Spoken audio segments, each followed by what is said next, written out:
के चालक हो, विद्युत के चालक कहने का मतलब जिससे विद्युत जाता है, जिससे विद्युत जाता है उसी को हम लोग क्या कहेंगे?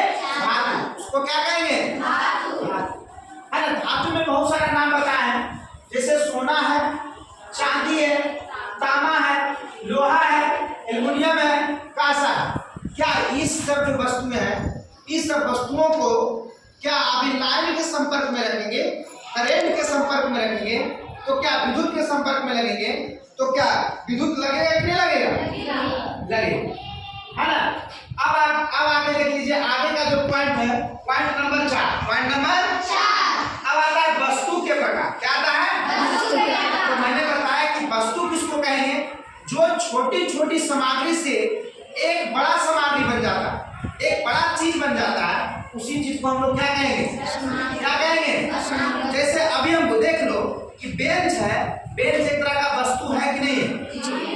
आपको देख लो ये कॉपी है, क्या ये कॉपी एक वस्तु है कि नहीं वस्तु? क्यों वस्तु बोलेंगे? कि ये कॉपी है कई पेजों से मिलकर बना है, कई पेजों से मिलकर बना है, कई पेज मिलकर बने हैं, कूट मिलकर बना है, तब जाके इसको हम लोग कॉपी करते हैं। क्या कहते हैं? कॉपी करते हैं। तो कॉपी एक क्या हुआ? वस्तु। क्या हुआ? कॉपी एक क्या हुआ? वस्तु। अब देखिए कि कोई भी चीज को बांटा जाता है उसके गुण के आधार पे, उसके लंबाई के आधार पे, है ना। उसमें हर एक तरीका से कोई न कोई गुण हो, है ना, उस तरीका से उसको बांटा जाता है। तो इसमें देखिए कि वस्तु में गुण होता है ना। वस्तु में वजन का भी गुण होता है। कोई वस्तु है उसमें कोई वजन होगा कि नहीं होगा? है ना। वस्तु है तो वो दबेगा कि नहीं दबेगा, वस्तु है तो वो प्रकाश देगा कि नहीं देगा, है ना। इस दृष्टिकोण से वस्तु है तो घुलेगा कि नहीं घुलेगा। ये सारा वस्तु का क्या हुआ? गुण है। क्या है? गुण है। और वस्तु का क्या गुण है?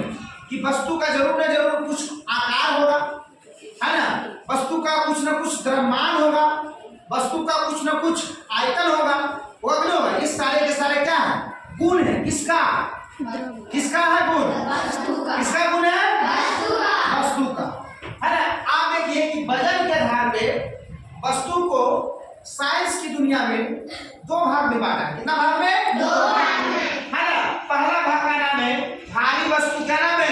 भारी वस्तु। और दूसरा नाम है हल्का वस्तु। तो भारी वस्तु जो वस्तु को उठाने में ज्यादा बल की आवश्यकता हो, ज्यादा शक्ति की आवश्यकता, है ना, आवश्यकता, जो एक व्यक्ति से, है ना, वो चीज नहीं उठ रहा, उसको उठाने में ज्यादा शक्ति का यूज कर रहे हैं, वैसे वस्तु को क्या बोलेंगे? भारी वस्तु। क्या बोलेंगे? भारी वस्तु बोलेंगे। जैसे मान लीजिए कि आपका गाड़ी है, क्या गाड़ी हल्का वस्तु है कि भारी वस्तु है? भारी वस्तु। और मान ले कपड़ा, गाड़ी और कपड़ा में तुलना किया जाए तो कौन वस्तु भारी होगा? गाड़ी। और हल्का कौन होगा? कपड़ा। कपड़ा होगा ना। तो याद रखिएगा। तो हल्का वस्तु, जिस वस्तु को उठाने में हमको ज्यादा बल की आवश्यकता नहीं होवे, ज्यादा आदमी कर सकता नहीं होवे, वो आसानी से उठ जाए, है ना। आसानी से उसको लेके चल सकते हैं, आ सकते हैं। ऐसे वस्तु को हम लोग क्या बोलेंगे? हल्का वस्तु। क्या बोलेंगे? बोल सकते हैं ना। तो हल्का वस्तु में क्या होगा? पेन। क्या पेन भारी वस्तु है? पेन है ना।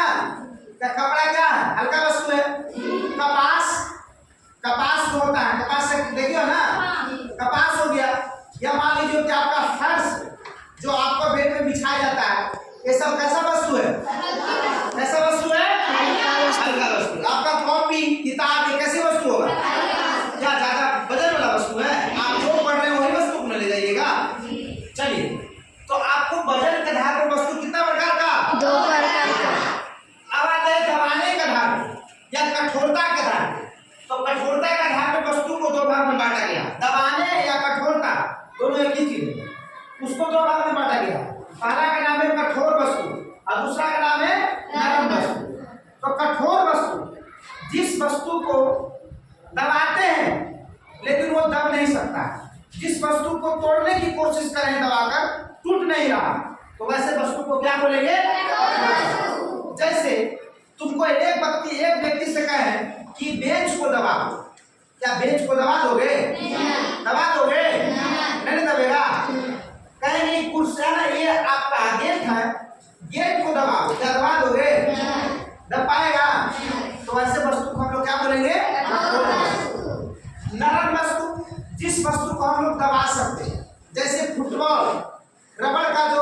फुटबॉल होता है या गेंद होता है या छोटा मोटा जो पौधे होते हैं, है ना, छोटा मोटा जो पौधे, क्या उसको आप दबा सकते हैं, तोड़ सकते हैं ना। तो वैसे वस्तु को हम लोग क्या कहेंगे, नरम वस्तु। क्या कहेंगे, नरम वस्तु। अब आता है प्रकाश के दृष्टिकोण से वस्तुओं को 3 भाग में बांटा गया। कितना भाग में, 3 भाग में। पहला भाग का नाम है पारदर्शी, दूसरा का नाम है अपारदर्शी, तीसरा का नाम है पारभासी। पारदर्शी, पार जोड़ दर्शी, पार मतलब आर पार और दर्शी मतलब दिखना, कि जो वस्तुओं से हम आर पार चीजों को देख सकते हैं, है ना, आर पार चीजों को क्या कर सकते हैं, देख सकते हैं। जैसे जो जल होता है, वो प्योर जो जल होता है, क्या वो दिखता है कि नहीं दिखता? यदि वो धरती के निकट में है तो धरती में क्या है, वो जल को देख रहे हैं तो धरती का अंदर का चीज दिखता है कि नहीं दिखता? क्या इसको हम लोग बोलेंगे पारदर्शी वस्तु? क्या शीशा, क्या शीशा होता है, क्या शीशा से आर पार दिखता है कि नहीं दिखता? दिखता है ना। तो ऐसे वस्तु को क्या बोलेंगे, पारदर्शी। क्या बोलेंगे, पारदर्शी, है ना। अपारदर्शी, जिस वस्तुओं से आर पार नहीं दिखे, जिस वस्तुओं से आर पार नहीं दिखे उसको बोलेंगे अपारदर्शी। जैसे हम इसको ऐसे देख रहे हैं तो क्या इस पार की चीजों को दिख रहा है, नहीं दिख रहा है ना। मतलब जिस वस्तुओं से आर पार की चीजों नहीं दिखे उसको क्या बोलेंगे, अपारदर्शी। एक आता है पारभासी, जिन वस्तुओं से आर पार की चीज दिखे लेकिन हल्का दिखे, क्लियर नहीं दिखे। जैसे, है ना, तेल लगा हुआ कागज, तेल लगा हुआ कागज, है ना, या उसको कहते हैं कॉन्सेंट्रेटेड ग्लास, है ना। ये जो ग्लास होता है उससे आपको आर पार कुछ नहीं दिखेगा, हल्का फुल्का दिखेगा, धुंधला सा दिखेगा। कैसा दिखता है, धुंधला सा। मतलब जिन चीजों से धुंधला सा आर पार दिखे, आर पार की वस्तुओं को दिखे, है ना, वैसे वस्तु को क्या बोलेंगे, पारदर्शी। तो क्लियर है, हम हो गया, कोई दिक्कत नहीं। प्रकाश की दृष्टि से वस्तु कितना प्रकार का, 3 प्रकार का।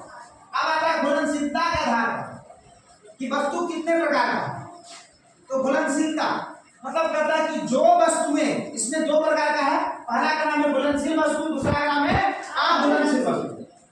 जो वस्तुएं कोई द्रव में घुल जाता है, चाहे तेल हो चाहे पानी हो, है ना, उसमें घुल जाता है, वैसे वस्तुओं को हम लोग घुलनशील वस्तु कहते हैं। जैसे आपका चीनी, नमक, है ना, ये वस्तु क्या होता है, पानी में घुलेगा कि नहीं घुलेगा जी, उसको क्या बोलेंगे, घुलनशील वस्तु। अघुलनशील वस्तु, जो वस्तु पानी में नहीं घुल पाती, दह जाए, ऐसे वस्तु को क्या बोलेंगे, अघुलनशील वस्तु। क्या हम यदि कोई लकड़ी को पानी में डालेंगे, क्या लकड़ी घुलेगा, घुलेगा नहीं घुलेगा, उसको क्या बोलेंगे, अघुलनशील वस्तु। या तेल को पानी में डालो, क्या तेल घुल जाएगा, तेल पानी के ऊपर दह जाए लेकिन घुलेगा नहीं, उसको क्या बोलेंगे, अघुलनशील वस्तु, है ना। कुछ आपका, है ना, तत्व का नाम दिए गए हैं, कुछ उसका रासायनिक संकेत है, और ये कोई भी क्लास का हो, चाहे क्लास 6 का हो, 7 का हो, 8 का हो, या आगे कोई कंपटीशन का भी तैयारी कर रहे हैं, या 10th का हो या 9th का हो, कोई भी क्लास का हो, तो सबके लिए ये चीज बहुत जरूरी है और याद होना बिल्कुल जरूरी है। इसके बिना आपको आगे वाली कक्षा में यदि ये जानकारी नहीं रहेगा तो आपको बड़ा दिक्कत होगा, है ना। जैसे आपको नाम बता रहे हैं सोना, क्या नाम है, सोना एक तत्व भी है और सोना एक व्यक्ति का भी नाम हो सकता है ना। जब आप केमिस्ट्री पढ़िएगा तो सोना एक धातु है, सोना एक क्या है, धातु, और वो महंगी धातु के रूप में गिना जाता है और बड़ा लचीला भी होता है। और हम बताए थे कि सोना को कैरेट में नापते हैं, क्या चीज में नापते हैं, कैरेट में, और शुद्ध सोना कितना कैरेट का, 24 कैरेट का। और जो आप लोग को जो आभूषण बनता है वो कितना कैरेट का, 22 कैरेट का। और शुद्ध सोना का कोई आभूषण नहीं बनाया जाता, उसमें तांबा मिला देता है ना। काहे बोली, सोना को कठोर करने के लिए, सोना बहुत मुलायम होता है, ठीक है, इसलिए। तो सोना का जो संकेत है उसका नाम है AU, बड़ा ए और छोटा यू। याद रखना कि संकेत जब भी लिखते हैं तत्व का तो पहला लेटर बड़ा और दूसरा लेटर छोटा है, तो दिक्कत नहीं। उसी तरीका से एल्युमिनियम जो तुम लोग देखो है ना, जिसके सहारे अपने गांव भर में है ना टोका में फंसाए होंगे या तरह तरह का चीज बांधने का भी यूज करते हैं। एल्युमिनियम से बहुत लचीला होता है ना, उसको आप मोड़ दीजिएगा तो मोड़ा जाएगा। तो उसके सहारे वो भी एक धातु है, उससे भी आपको करंट पास कर जाएगा और उसका रासायनिक संकेत एल क्या है, एल। और इसके सहारे विभिन्न तरह का चीजों भी बनाया जाता है। एल्युमिनियम का आपका बहुत सारे बर्तन भी होंगे ना, बहुत तरह का चीज इसी के सहारे बनाया जाता है। तो बहुत ऐसे धातु है एल्युमिनियम से के सहारे जहाज का जो ऊपर का प्लेट होता है उसको भी बनाया जाता है। तो बहुत सारे धातु ऐसे हैं जिनसे कई चीजों का निर्माण होता है, समझा रहा है, कई चीजों का निर्माण होता है। और एल्युमिनियम का खोज सबसे पहले फ्रांस में हुआ। कहाँ हुआ था? फ्रांस में, है ना। और फ्रांस या उड़ीसा एक बॉक्स नामक स्थान था, उस बॉक्स नामक स्थान पे एल्युमिनियम का निष्कर्ष किया गया था, निकाला गया, क्योंकि वह लग रहा है कि उड़ीसा में ही था, उड़ीसा राज्य। अब ये देखिए आता अब अगला स्टेप है, अगला तत्व का नाम है तांबा। क्या नाम है? तांबा। उसका जो रासायनिक संकेत है वो Cu है। क्या है? Cu, है ना। तो तांबा भी एक तरह का धातु के रूप में जाना जाएगा, है ना, धातु के रूप में जाना जाएगा। उसको हम लोग अंग्रेजी में कॉपर भी बोलते हैं। क्या बोलते हैं? कॉपर भी बोलते हैं। हिंदी में उसको तांबा भी बोलते हैं या ताम्र भी बोलेंगे। क्या बोलेंगे? ताम्र बोलेंगे। उसका रासायनिक संकेत Cu है। इसका भी प्रयोग बहुत तरह के करते हैं। आपका जो पंखा है, पंखा में देखेंगे कि छोटा छोटा जब पंखा पूरा खुलेगा तो एक तरह का चीज में रहता है, उसमें कॉपर रहता है ना, वो आपका जल जाता है तो फिर उसमें आपको क्या करता है? बदलता है ना। तो पंखा में भी इसको यूज करते हैं। तरह तरह के ट्रांसफार्मर जो देख रहे हैं जिससे आपको गांव घर में खड़ा हुआ है ना, आपका बड़ा बड़ा जो आपका बिजली का जो उत्पादन करते हैं वहां पे बड़ा बड़ा ट्रांसफार्मर है, उसमें भी यूज किया जाता है। और उसको हम लोग तार में भी यूज करते हैं। तार भी देख रहे हैं, तार में भी क्या होता है? तांबा होता है, नहीं होता है, तो इसका उपयोग करते हैं। अब आता है जस्ता। जस्ता जो है उसका रासायनिक संकेत क्या है? जेड है। क्या है? जेड है ना। अब आता है उसके बाद चांदी। चांदी का रासायनिक संकेत Ag। इसका भी प्रयोग हम लोग आभूषण बनाने में करते हैं, है ना। कार्बन है, उसका रासायनिक संकेत क्या है? स्टील, है ना, याद रखना। लोहा है, उसका रासायनिक संकेत Fe, है ना। इसका प्रयोग हम लोग तो बहुत करते हैं। लोहा का प्रयोग बहुत तरह के करते हैं। लोहा के प्रयोग से लोहा का बेंच भी बनता है। लोहा से विभिन्न तरह के औजार बनता है। लोहा से विभिन्न तरह के वाहन का उत्पादन होता है ना। बहुत ऐसे चीज है कि लोहा के थ्रू बनाए जाते हैं, है ना। शीशा है, शीशा को हम लोग Pb बोले। टीन है, टीन को हम लोग Sl बोले। सल्फर है, उसको हम लोग S बोले। ऑक्सीजन है, उसको हम लोग O बोले। मतलब ये रासायनिक संकेत है क्या चीज का? तत्व का। क्या चीज का? तत्व का। इन चीजों को आपको याद करना बहुत जरूरी है। कुछ तत्व आना, कुछ दो से अधिक तत्वों को मिलकर कोई एक नया पदार्थ बनता है, उसी को हम लोग कहते हैं मिश्रण। क्या कहते हैं? मिश्रण। जैसे कुछ मिश्रण का आपको एग्जाम्पल दिए, जैसे 2 से अधिक तत्वों को मिला दिया।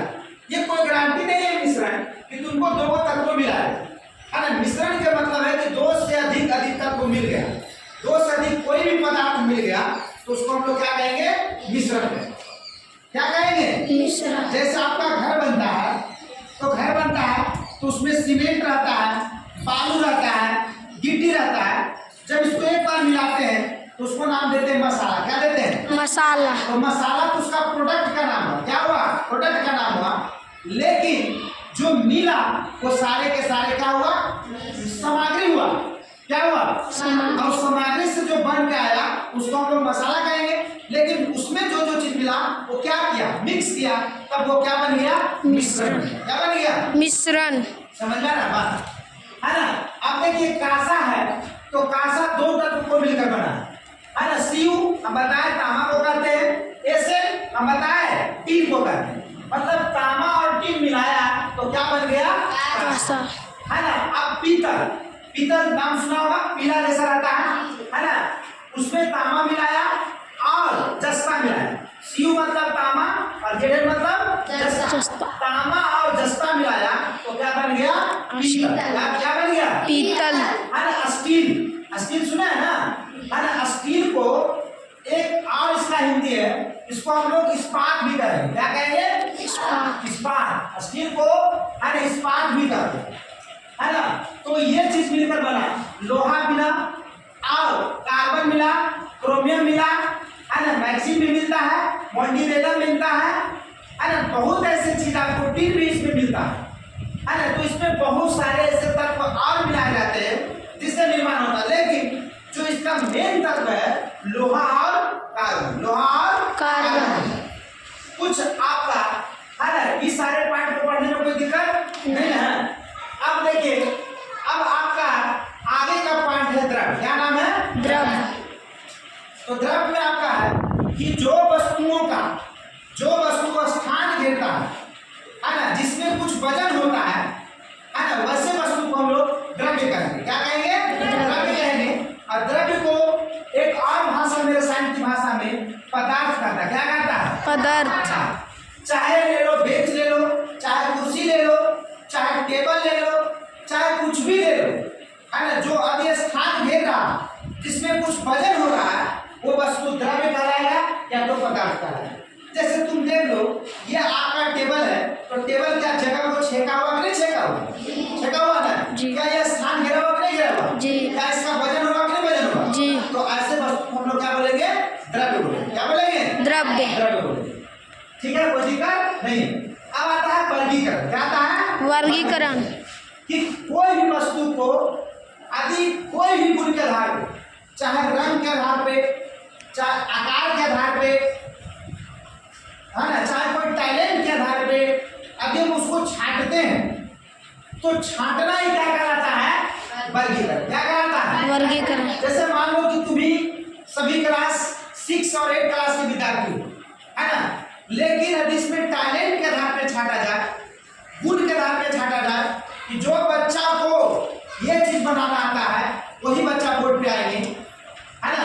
जो बच्चा को ये गणित बना देंगे या ये आपका विज्ञान का प्रश्न को बना देंगे, वो बच्चा को ही प्राइज मिलेगा। तो यहाँ पे क्या टैलेंट हुआ कि क्वेश्चन बनाने का, नॉलेज का हो। मतलब जो बच्चा बनाएगा वही बच्चा यहाँ पे आएगा, चाहे वो बच्चा का लंबाई कुछ भी हो, चाहे नाटा हो, चाहे लंबा हो, चाहे ड्रेस में आगे आने आ। एक टैलेंट गुण है ना। यदि यहाँ पे बोल दिया जाए कि जो बच्चे सभी ड्रेस में आए हैं उन्हीं को कुछ मिलेगा, चाहे आप प्रत्येक दिन आइए लेकिन ड्रेस में नहीं आते उनको नहीं मिलेगा। यहाँ पे गुण क्या हुआ कि प्रत्येक को ड्रेस में आना, प्रत्येक को ड्रेस में आना। समझ में आ रहा है? तो इसी कारण से उसको छांटना है ना, क्या कहलाता है? वर्गीकरण। क्या कहलाता है? वर्गीकरण। अब आता है द्रव्यमान। क्या आता है? द्रव्यमान। किसी भी पदार्थ का जो वजन की माप है, उसी वजन की माप को क्या कहेंगे? द्रव्यमान। मतलब कोई पदार्थ कितना भारी है ना, कितना भारी है, उसी को हम लोग क्या कहेंगे? द्रव्यमान। समझ रहा है कि उसमें क्या कितना वजन है, वो वजन को हम लोग क्या कहेंगे? द्रव्यमान। चाहे मान लो कि ये आपका कॉपी पूरा 1 बंडल है, इस कॉपी को पूरे यदि तौलते हैं तो हो सकता है ये कॉपी आधा केजी हो गए, 1 केजी हो गए ना। तो ये पूरे कॉपी का द्रव्यमान कितना हुआ? 1 केजी। कितना हुआ? 1 केजी। कितना हुआ? 1 केजी। 1 केजी। तो ये पूरे कॉपी के लिए जो ये वस्तु का कॉपी वस्तु है, इस वस्तु के पूरे द्रव्यमान कितना हुआ? 1 केजी। अब यहाँ पे आपका कुछ दे दिए, लिख दिए आपको समझने के लिए कि द्रव्यमान का ऐसा ही मात्रक केजी होता है। केजी मतलब किलोग्राम, केजी मतलब किलोग्राम। आयतन का ऐसा मात्रक घन मीटर होता है। क्या होता है? घन मीटर। क्या होता है? घन मीटर। कि जो वस्तु में वो द्रव्यमान हो और जो वस्तु में स्थान को घेर लेता है ना, मतलब जो वस्तु में कितना चीज हट रहा है वो हटाने की जो क्षमता रखता है, उसी को हम लोग कहते हैं आयतन। क्या कहते हैं? आयतन। जैसे मान लो कि एक गिलास लो या एक लोटा लो,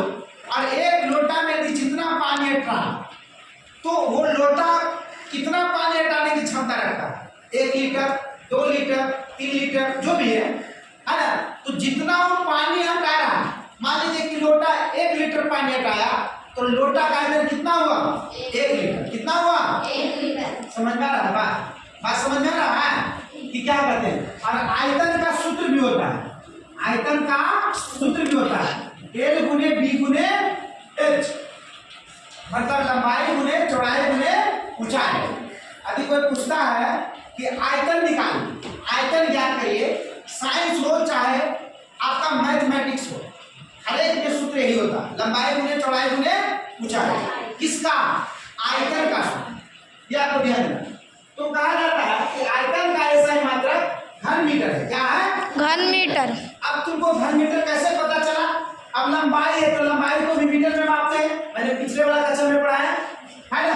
आपका चौड़ाई उसको भी क्या नापेंगे मीटर में, ऊंचाई उसको क्या नापेंगे मीटर में। तो कई गो मीटर होगा 3 गो मीटर है ना। अब इसको गुना करेंगे तो कितना लिखाएगा मीटर का क्यूब, इसको पढ़ेंगे मीटर का क्यूब। तो पावर 3 रहता है उसको घन पड़ता है, क्या पड़ता है यदि पावर 2 रहेगा उसको क्या पड़ेगा वर्ग। क्या पड़ेगा वर्ग। जैसे हम यहाँ पे लिखते हैं m का स्क्वायर, इसको क्या पढ़ेंगे वर्ग मीटर। क्या पढ़ेंगे वर्ग मीटर। वर्ग मीटर। समझ में आ रहा है।